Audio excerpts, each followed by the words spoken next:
I think it's really important we cover this story.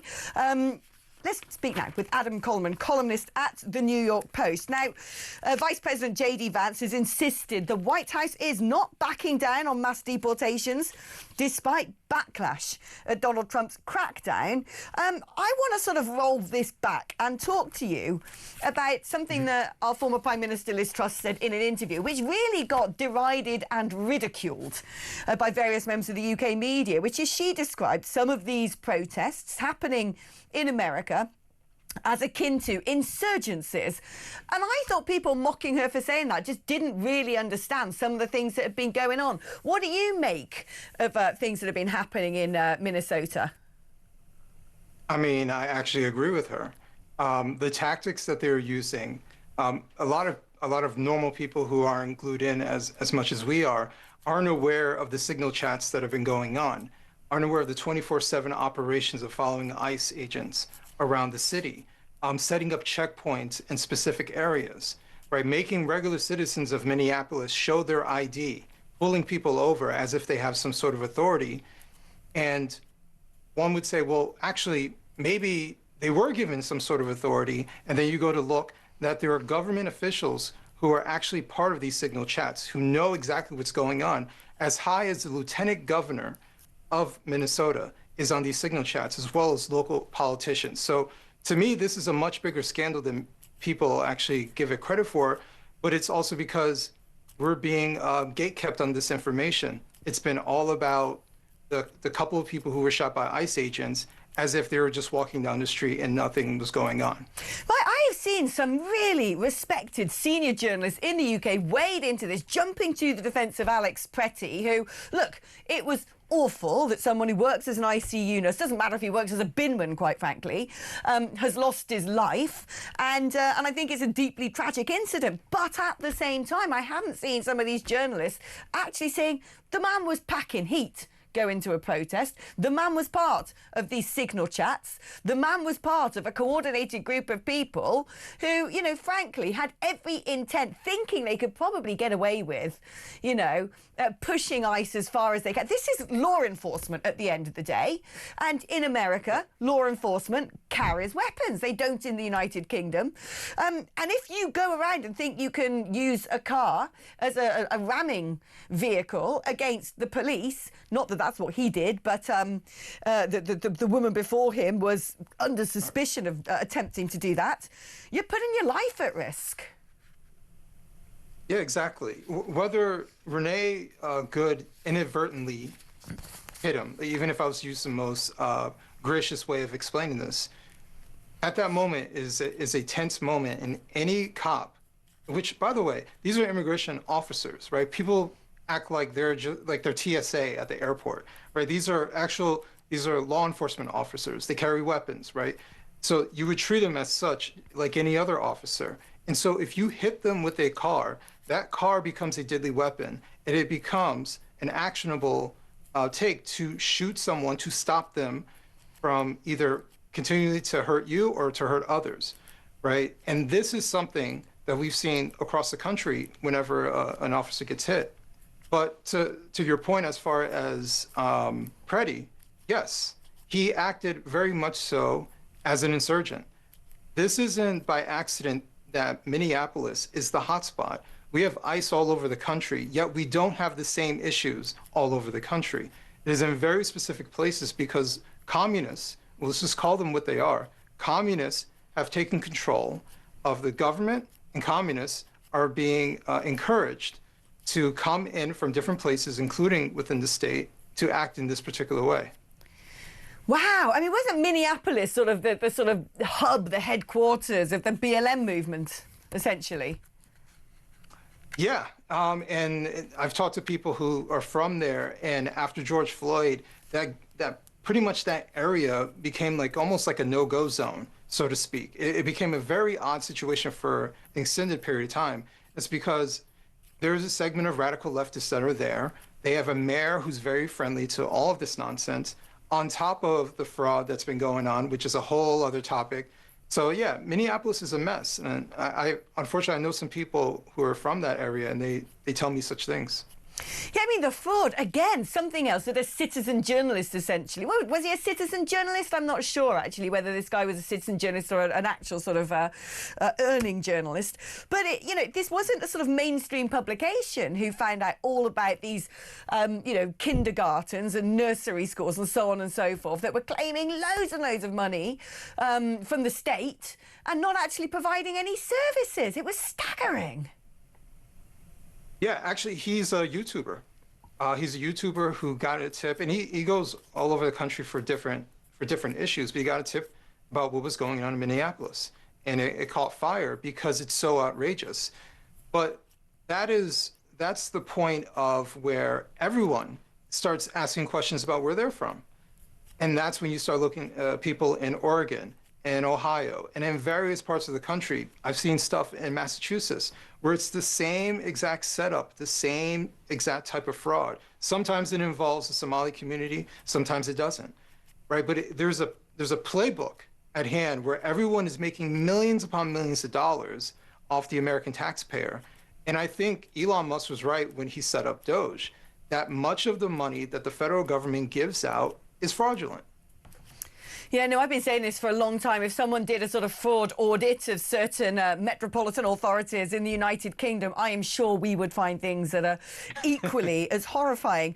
What is going to happen in Minneapolis and Minnesota now? Because it seems to me that Trump is pulling 700 federal agents out of Minnesota. Is this because essentially it is a powder keg because of all of these sort of coordinated insurgencies? I think it depends on who you ask. J.D. Vance says part of the reason why they're pulling out, well, is also in response to why they had so many there in the first place. And it's because they had agents covering other agents so they can conduct operations. So they're essentially starting their own police force so they can carry out immigration operations. They have started, according to J.D. Vance, getting some support from state and local police departments so they can conduct their enforcement, but none of this actually had to happen. And that's, I think, the entire point of this. Let's say J.D. Vance is telling the truth. That tells me that this was purposeful. They didn't want to, and all the rhetoric was there, they didn't want to help immigration enforcement. So they purposefully stood back and let them have to fight in the best way they possibly can, an aggressive communist insurgency that is actually going on there. So they're pulling some people out, and so they can conduct operations safer. It's absolutely staggering. But, when I'm looking at these things on social media, mainly on X, because when I'm reading about American stuff, that is largely where I'm getting it from, people are always putting up comparisons saying, well, yeah, but under Obama, X amount of people were deported. It was even more than Trump, and there wasn't this going on. Is that true? Are the statistics sort of stacking up in that regard?